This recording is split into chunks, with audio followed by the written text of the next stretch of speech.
ಪ್ರತಿಭಾ ಅವರ ದಿಶಾ ಮೌಲ್ಯಗಳ ಮುಂಬೆಳಕಿನಲ್ಲಿ ವ್ಯಕ್ತಿತ್ವ ವಿಕಸನ. ಮೌಲ್ಯಗಳು ಏಕೆ ಬೇಕು? ಇತ್ತೀಚಿನ ದಿನಗಳಲ್ಲಿ ಜೀವನ ಮೌಲ್ಯಗಳು ಎನ್ನುವ ಶಬ್ದ ಸಮಾಜದ ಬಗ್ಗೆ ಕಳಕಳಿಯುಳ್ಳ ಚಿಂತನಶೀಲ ವ್ಯಕ್ತಿಗಳ ವಲಯದಲ್ಲಿ ಹೆಚ್ಚು ಹೆಚ್ಚಾಗಿ ಬಳಕೆಯಾಗುತ್ತಿದೆ. ಹಾಗೆಯೇ ವಿಶಾಲ ಮನೋಭಾವ ಮತ್ತು ದೂರದೃಷ್ಟಿಗಳು ಇಲ್ಲದ ಸಾಮಾನ್ಯ ಜನರಲ್ಲಿ ಇದರಷ್ಟು ಔದಾಸೀನ್ಯಕ್ಕೆ ಈಡಾದ ಜೀವನದ ಆಯಾಮ ಮತ್ತೊಂದಿಲ್ಲ. ಮೌಲ್ಯ ಎಂದರೇನು? ಮೌಲ್ಯ ಎಂದರೆ ಬೆಲೆಯುಳ್ಳದ್ದು ಅಥವಾ ಉಪಯುಕ್ತವಾಗಿರುವಂಥದ್ದು ಎಂದರ್ಥ. ಜೀವನ ಮೌಲ್ಯಗಳು ಎಂದರೆ ಮನುಷ್ಯನ ಜೀವನದಲ್ಲಿ ಬೆಲೆಬಾಡುವಂತಹ ಆದರ್ಶಗಳು.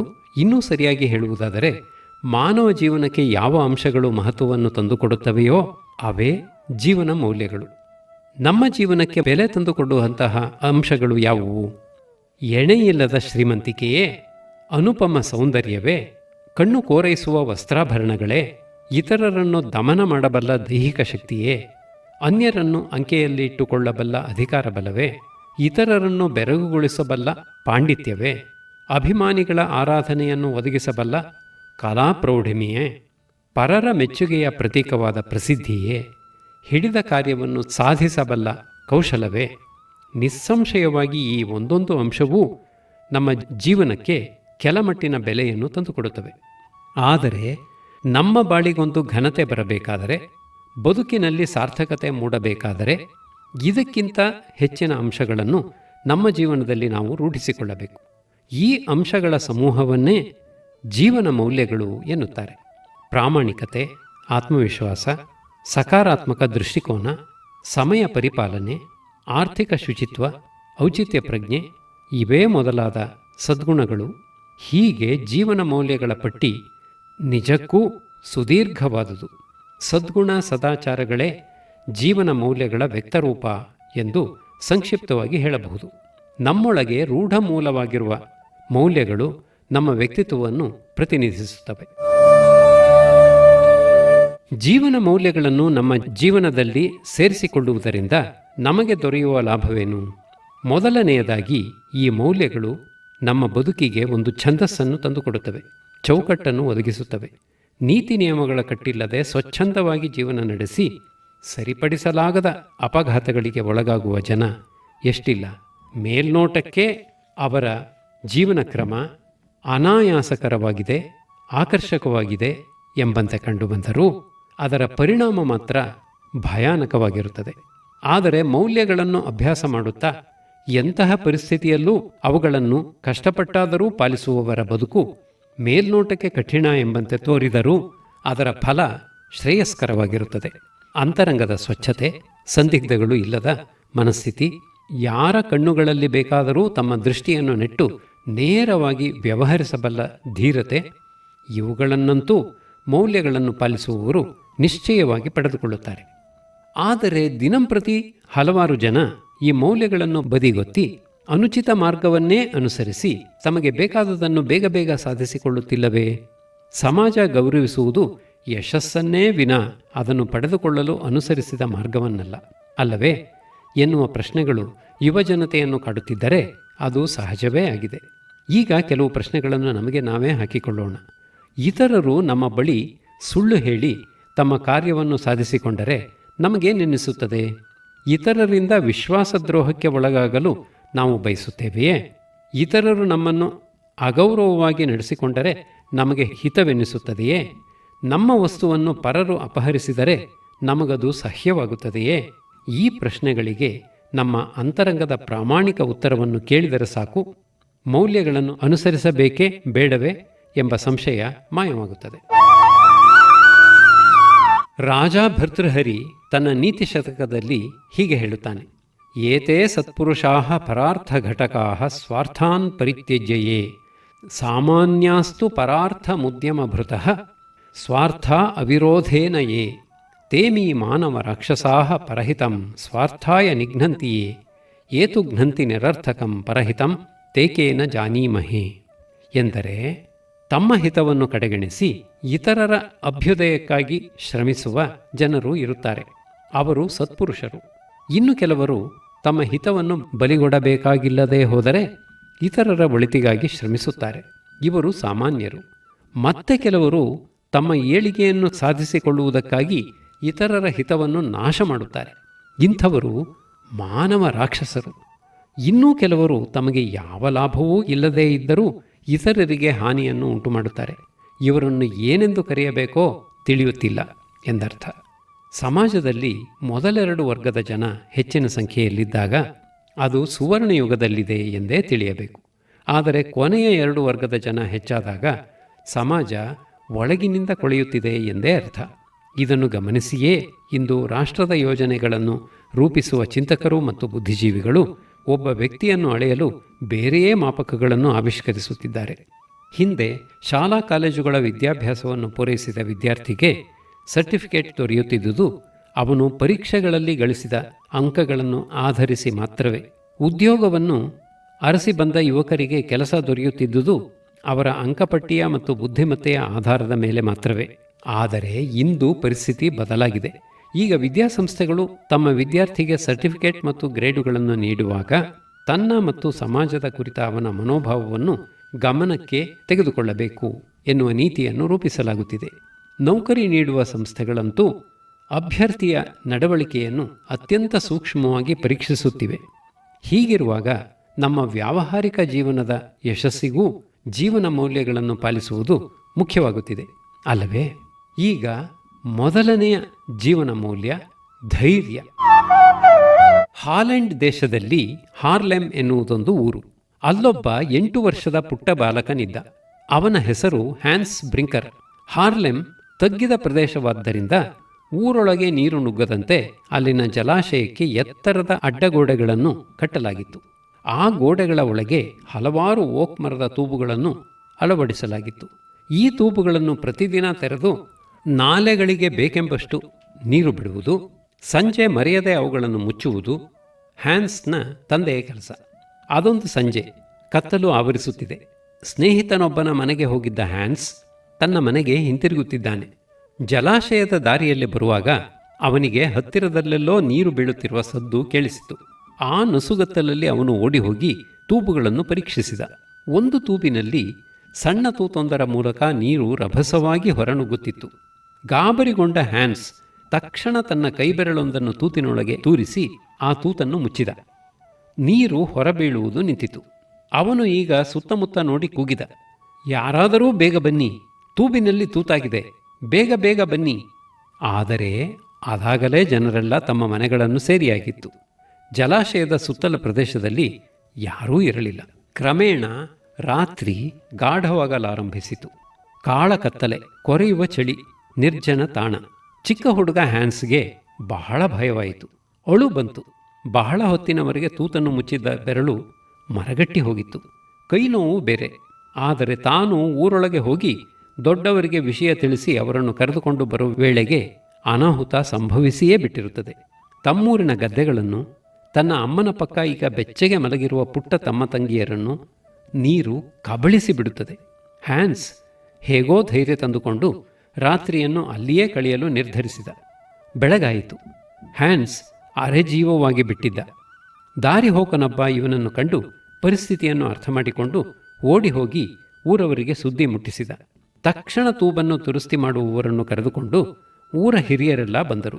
ತೂಬನ್ನು ರಿಪೇರಿ ಮಾಡಿದ್ದಾಯಿತು. ತಮ್ಮೂರನ್ನೂ ತಮ್ಮೆಲ್ಲರನ್ನೂ ಕಾಪಾಡಿದ ಪುಟ್ಟ ಹ್ಯಾನ್ಸ್ನನ್ನು ಎಲ್ಲರೂ ಅಪ್ಪಿ ಮುದ್ದಾಡಿದರು, ಆಶೀರ್ವದಿಸಿದರು.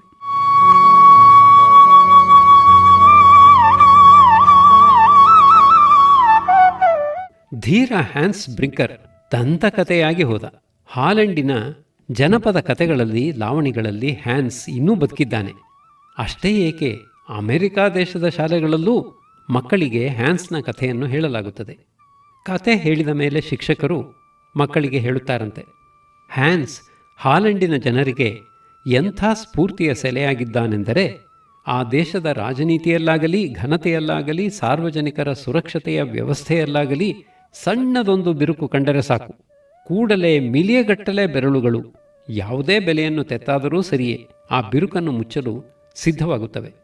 ಎಂಥ ಸಂದರ್ಭದಲ್ಲೂ ತಲೆ ಎತ್ತಿ ನಿಲ್ಲಬಲ್ಲ ಟಿವಿ, ಎಂಥ ಆಘಾತಗಳಿಗೂ ಅಳುಕದ ಎದೆ, ಎಂಥ ಪರಿಸ್ಥಿತಿಯಲ್ಲೂ ಆತ್ಮಗೌರವವನ್ನು ರಕ್ಷಿಸಿಕೊಳ್ಳುವ ವ್ಯಕ್ತಿತ್ವದ ಬಲ, ವಿಘ್ನ ಪರಂಪರೆಯೇ ಎದುರಾದರೂ ಕಾರ್ಯ ಸಾಧಿಸುವ ಛಲ, ಎಂಥ ಸನ್ನಿವೇಶದಲ್ಲೂ ಆದರ್ಶದಿಂದ ಕದಲದ ಬದ್ಧತೆ, ಪ್ರಾಣ ತೆತ್ತಾದರೂ ಅಸಹಾಯಕರಿಗೆ ಊರುಗೋಲಾಗಬಲ್ಲ ಸಿದ್ಧತೆ, ಇಂಥ ಗುಣಗಳನ್ನುಳ್ಳ ಯುವ ಸಮುದಾಯ ಯಾವುದೇ ರಾಷ್ಟ್ರ ಬಯಸುವ ಮಹಾಭಾಗ್ಯ. ಒಂದೇ ಮಾತಿನಲ್ಲಿ ಹೇಳುವುದಾದರೆ, ಧೈರ್ಯಶಾಲಿ ಯುವಜನತೆಯನ್ನು ಪಡೆದ ರಾಷ್ಟ್ರ ಮಹಿಮಾನ್ವಿತವಾಗಿ ಮೆರೆದಾಡದೇ ಇರಲು ಸಾಧ್ಯವೇ ಇಲ್ಲ. ಧೈರ್ಯ ಕೇವಲ ಒಂದು ಮೌಲ್ಯವಲ್ಲ, ಅದು ಸಕಲ ಮೌಲ್ಯಗಳಲ್ಲೂ ಹಾಸುಹೊಕ್ಕಾಗಿರುವ ಮೌಲ್ಯಗಳ ಜೀವಧಾತು. ಇಂದು ನಾವು ಅನುಭವಿಸುತ್ತಿರುವ ನಾಗರಿಕತೆಯ ಪ್ರತಿಯೊಂದು ಸುಖ ಸೌಲಭ್ಯವೂ ಧೈರ್ಯಪೂರ್ವಿತ ಪ್ರಯತ್ನದ ಫಲವೇ.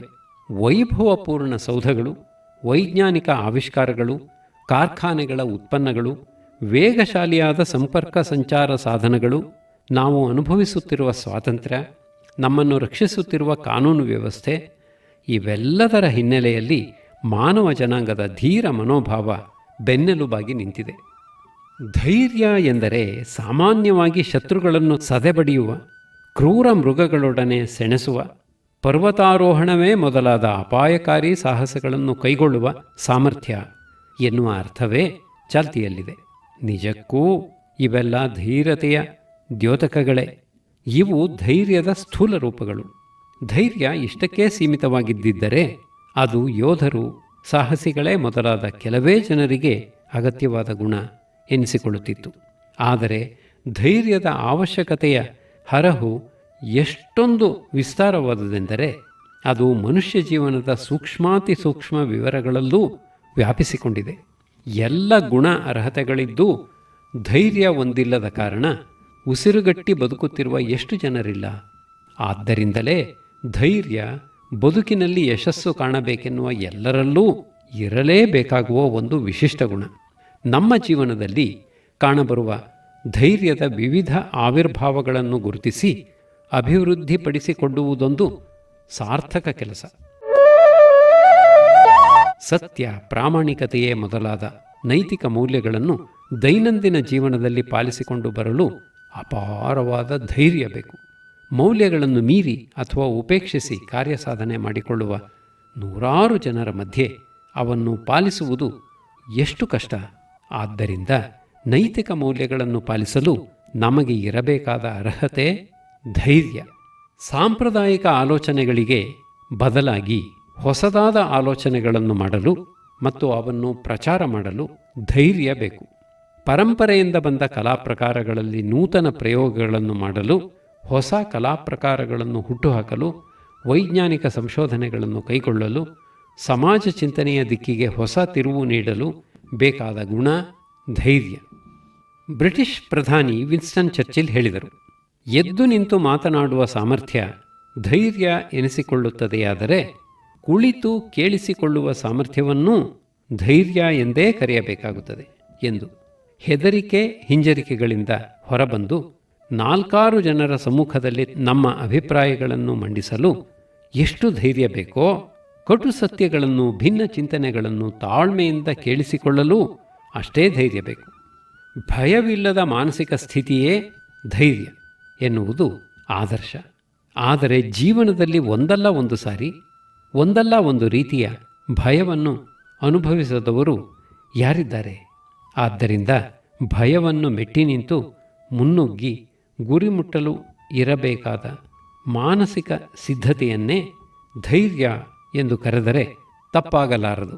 ಇತರರು ನಮ್ಮನ್ನು ಪರಿಹಾಸ ಮಾಡಿದಾಗ ಅವರ ನಗುವಿನಲ್ಲಿ ನಾವೂ ಪಾಲ್ಗೊಳ್ಳಲು ಇರಬೇಕಾದ ಗುಣ ಧೈರ್ಯ.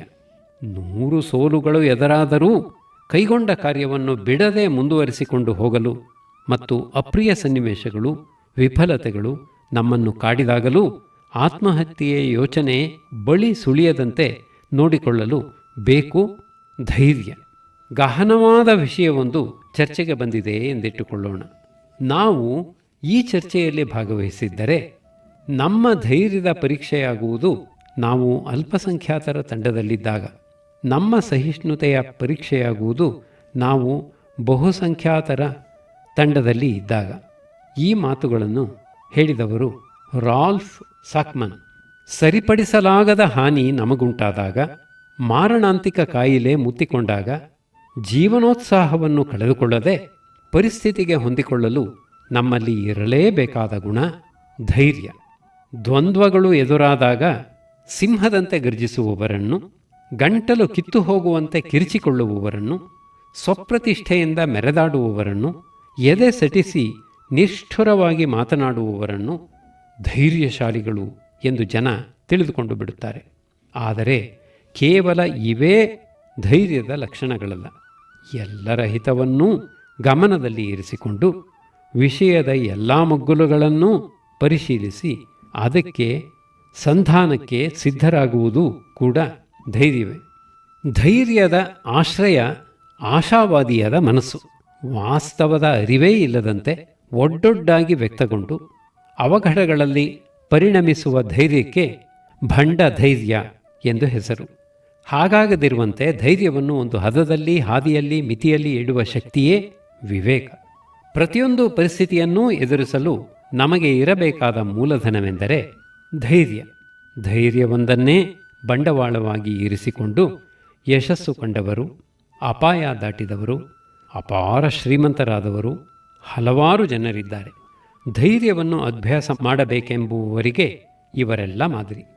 ಧೈರ್ಯದ ಗಾಯತ್ರಿ ಮಂತ್ರವನ್ನು ಭಾರತದಾದ್ಯಂತ ಬೋಧಿಸಿ ಮೃತಪ್ರಾಯವಾಗಿದ್ದ ಭಾರತೀಯರ ಹೃದಯಗಳಿಗೆ ಧೈರ್ಯದ ಉಸಿರನ್ನೂಡಿದ ವೀರ ಸನ್ಯಾಸಿ ಸ್ವಾಮಿ ವಿವೇಕಾನಂದರು ಮೊಳಗಿದರು.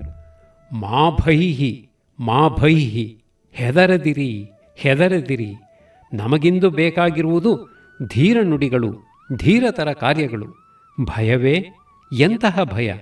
ನಿಮ್ಮನ್ನು ತಡೆಯಬಲ್ಲವರು ಯಾರಿದ್ದಾರೆ? ಧೈರ್ಯ ಹೊಂದಿದ್ದರೆ ಶ್ರೇಷ್ಠವಾದುದೆಲ್ಲವೂ ನಿಮ್ಮದಾಗುತ್ತದೆ.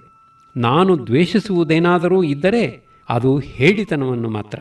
ಧೀರರಾದ ದುಷ್ಟನನ್ನೂ ಕೂಡ ನಾನು ಗೌರವಿಸುತ್ತೇನೆ.